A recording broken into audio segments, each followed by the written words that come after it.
Hey guys, Stephen Bogman here, Pro Physique. Today what I want to talk about is how they go and try and get you with that marketing.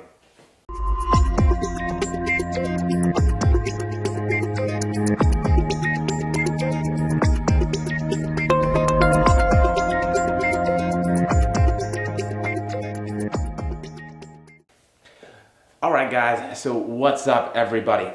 Now, one of the things I wanted to talk about today is marketing and how a lot of these companies are really just selling you an idea and not actually selling you the actuality of that product, right? So that's kind of, that's a big thing to say, right? And so really it all begins with you being informed on things like nutrition, clinical dosing, and things that actually work. So it's very difficult because there's so much information out there, what's right, what's wrong. Well, it's a scientific study. Doesn't that mean that it automatically has weight? Well, not necessarily. And so because of that, there's so much out there, right? Not to mention that, especially for those of you in the fitness realm, people who are weight training and active and out there doing stuff on a regular basis, things are going to be a little bit different for you for what you need nutritionally than others. And so this week I want to really, or today, what I really want to focus and look at is kind of how a lot of those marketing techniques and packaging and a lot of the things that you see out there and about really are a little bit misleading and might sometimes even be misinformation in general. So what I would like to do is first and foremost, talk about sort of the idea of exercise and burning fat, that fat burning zone, right, that a lot of people will try and sell you on. So this has a lot to do with, personal trainers and fitness professionals that are trying to tell you that there's a zone where you're burning fat. Here's the truth of the matter. At all times of the day, you're burning a mixture of fat, carbs, and protein. So now, the ratio that's going to happen at, that's going to be based on your exercise intensity and how much you're moving. So if anybody tries to tell you that you have to do a certain thing in a certain zone to burn fat, you know that that's incorrect. So physiologically, that's just not how it works. At all times, our body is using all energy systems. Now, it's just which one is being used predominantly. So there's also been things like, hey, if you're drinking alcohol, you're not burning fat. Well, let's be honest here. Alcohol doesn't go in and affect every single mitochondria and every single cell in your body, right? It is not going to shut down the entire oxidative phosphorylation. That's the technical term for fat burning, right? It can't do it. So if anybody tries to tell you that you can't burn fat, well, if you drink, they're also, in fact, full of it. So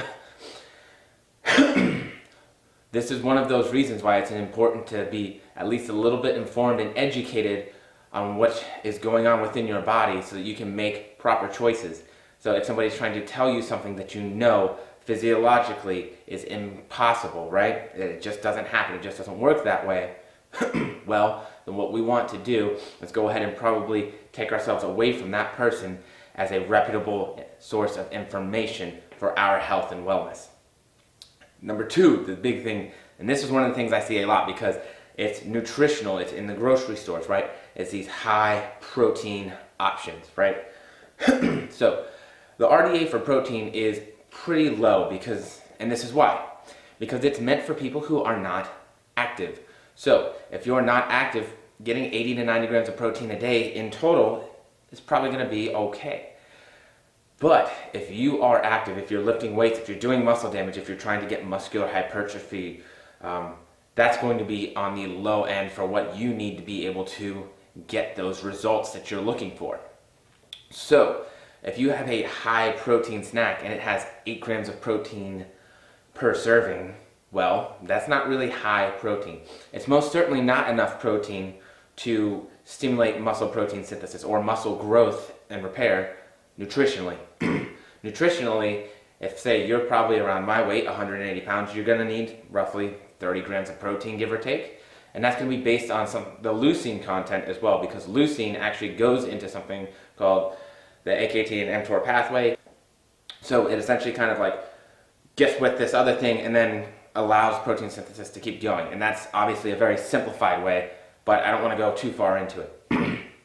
So not only do we need to look at how much protein we're getting, but we also need to look at the quality of protein that we're getting. So I know that there is a lot of plant-based diet stuff going on, and there's a lot of like go vegetarian, go vegan, and I don't have a problem with that, guys. Don't get me wrong, I'm not hating on the vegan lifestyle, I'm not hating on being vegetarian, I'm not hating on not eating meat. Here's what I want you to understand when you're looking at that. Most plant proteins are not complete proteins. Most plant proteins do not have a lot of the proteins, complete proteins, even if they are. So, what you have to do if you want to live that plant-based lifestyle and you want to continue to be healthy and making gains is you have to make sure that one, either you pair those proteins properly so that you're getting complete proteins that your body needs, because your body cannot synthesize all the proteins, right? There's essential amino acids, right? So that's a part of protein that your body can't make. There's conditionally essential, which sometimes it sort of can, and then there's non-essential, which your body can make those. So when you're eating your vegetarian or vegan diet or your plant-based proteins, you need to make sure that you are getting all of your essential amino acids so that you can be healthy, make new proteins, and recover and adapt to the training stimulus. Because unlike carbs and fats, your body needs proteins to make new muscle. That is your adaptive protein.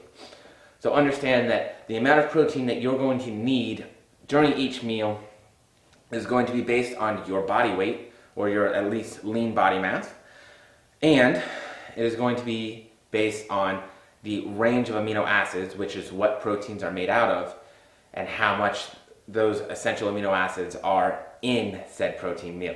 The reason that things like whey protein or animal proteins are great is because they already have the full spectrum of essential amino acids. So keep that in mind, and obviously make wise choices with your proteins, because that is going to be important, right? Overall health dictates that that's important.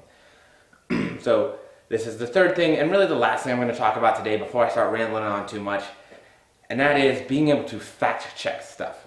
So now, to expect everybody to be able to read scientific research and be able to understand what methods are acceptable and what methods are not acceptable, like that's kind of a reach, right? That even people who have gone through undergraduate school a lot of times can have issues with that, because sometimes it's the statistical analysis that they use that makes things confusing, right? And so we have to go through that and look at it. Well, did they use the right statistical analysis? What was their p-value set to, right? So what does a p-value even mean, right? So like there's that, and then there's like their methods as well, right? Well, what kind of population did they have? Now, are they trying to say that said supplement is really good for building strength? Well, what was the population that they did the study in? Because if they did the study with a population of people that had been resistance training for at least a year or two, okay, well then it holds a little bit more clout.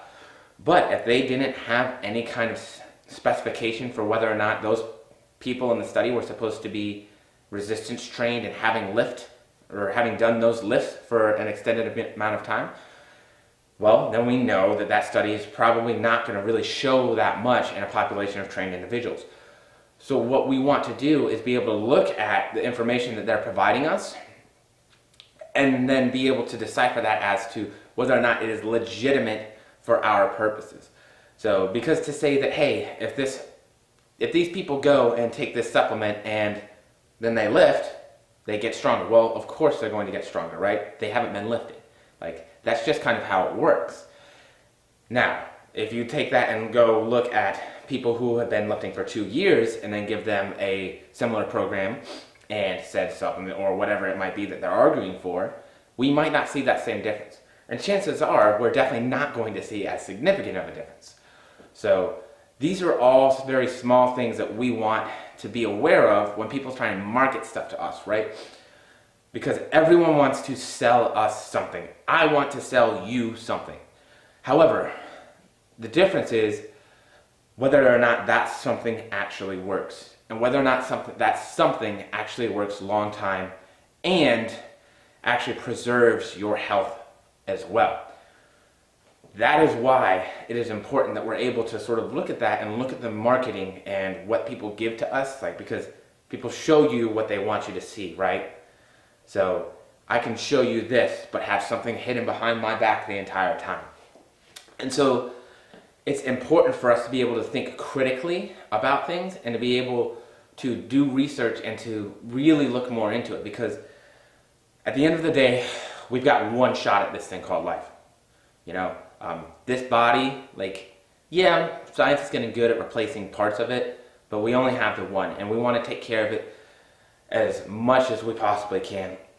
Because I don't know about you guys, but when I'm old and decrepit, I don't want to be old and decrepit. I just kind of want to be old. So that's it today for me, guys. Remember, what they show you and what you see is not always the truth. Anyways, guys, I hope you have a great rest of the week. Till next time.